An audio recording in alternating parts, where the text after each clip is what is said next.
Before we begin, imagine how the world could look like 30 years after an icy apocalypse wiped out the remnants of society. The question then becomes, where do we go from there? What now? Many strategy games would offer humanity a way toward a bright future at this point. As you might expect from a city survival game, in Frostpunk 2, things take a wildly different turn.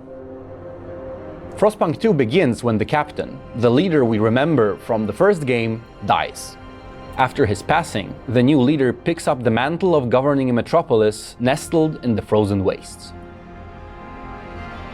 A city survival game has a lot in common with city building one.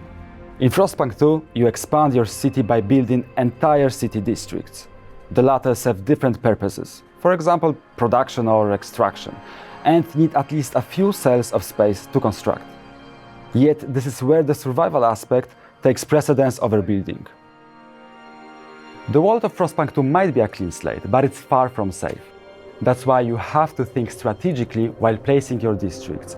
Not all of them will work well in close proximity to each other. For example, an industrial district might affect the well-being of a housing one.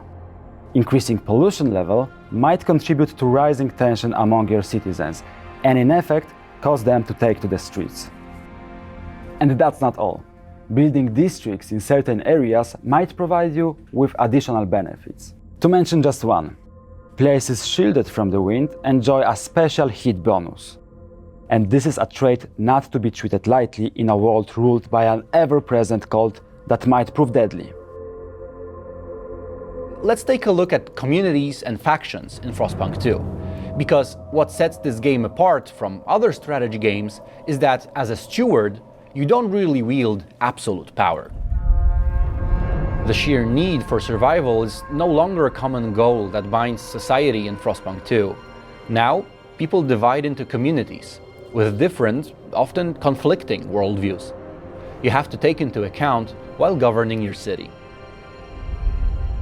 In time, those communities may radicalize, forming factions, groups that will actively try to influence the direction you lead the city in. Their ideas for the future can take a quite palpable shape as you choose which building you build or which idea will proceed next in the research center. It's up to you as a steward to carefully balance between different factions. That's because their growing support, or resentment, affect what we call zeitgeist, a general ideological landscape of your city. As the communities and factions gain influence, you will have to build a council hall, a place where their delegates will collide. Here, the steward plays the role of a power broker, who proposes laws and puts them to vote. And this makes playing Frostpunk 2 a form of constant maneuvering between conflicting interests. The votes are in. The measure fails. The balance of power inside the council hall must be kept in check, as one faction's ascension will inevitably cause discontent among others. This might even lead to a violent civil war on the streets of your city. That's why you must think through every law and negotiate patiently. As the level of strife in the ominous tension ball rises, getting through the cascading social conflicts will get only more and more difficult. We'll talk a bit more about some improvements to the game mechanics we've been working on since receiving feedback from you during the open beta. Just like each city is a live organism that grows and improves, so are we working hard to improve Frostpunk 2 even more. This is one of the reasons why we paid special attention to all of the feedback that you left us during the open beta. Your overall impressions were positive, and you helped us prioritize what to focus on during ongoing development. For example, we added new hubs that will help make city building in Frostpunk 2 a more in-depth, fleshed-out experience. But that's not everything. We've also been working on a couple of features that will help make the game more balanced and more involved. We added finer workforce management to give you more freedom and finer control in distributing it across your city. What's more, we are adding in a new type of construction resource to supply you with more options and dilemmas as you expand your city. None of these additions would be so clear-cut without your involvement, so we thank you for your feedback. Strategy games are challenging as they are. That's why creating an intuitive interface is super important. In Frostpunk 2, we had the luxury of learning from past experiences. Yet some modifications had to be made simply to accommodate the new scale of New London. Thanks to feedback you gave us after playing the open beta, those changes went even further.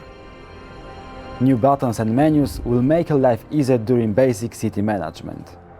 They will also help you quickly deal with arising emergencies. Out of all features we added recently, one stands out. The zoom-in stories, as we call it, let you observe some scenes in detail, giving the city the human dimension that we know you loved so much in previous game. Of course, that's only a part of upcoming changes. We are constantly checking feedback we've received from you, so more surprises are coming your way. After the Great Storm passed, taking back the Frostland and its vast resources became one of humanity's top priorities. In Frostpunk 2, surveying the frozen world is far from a walk in the park.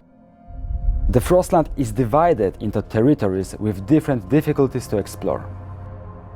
To add more into the mix, whiteouts and dangerous weather anomalies make setting off into the Frostland even more treacherous. Yet, as your city grows, the demand for resources will grow so great that organizing an expedition won't be up for debate. In time, researching adequate solutions in the idea tree will decrease the cost and time of such undertakings. This will enable you to build outposts as well as entire colonies in resource-heavy areas. Creating supply lines will be crucial to the survival of your colony. For example, building roads might be beneficial for your citizens' further expansion into the Frostland and overall survival. Outposts and colonies serve as a source of various resources. Yet what sets apart these two kinds of settlements is not only scale, but also way of handling. A colony is in many ways another city with its own economy, logistics, and colonists. To establish one, you will need to relocate a part of your city's population, as well as allocate additional Frostland teams and cores. Before you ask, no, colonies don't come with separate council hall. That means that social problems stay within the main city. You might ask, governing one city is difficult enough, so why build a new one? Well, the answer is simple. Over time, it becomes unavoidable. Colonies specialize in supplying your city with resources it needs to grow. They can specialize in producing food, oil and other goods, so you have to ensure that their transfer remains steady via trails and later in the game, so-called skyways. Sadly, the colonies cannot survive on their own. If your main city fails, the game is over.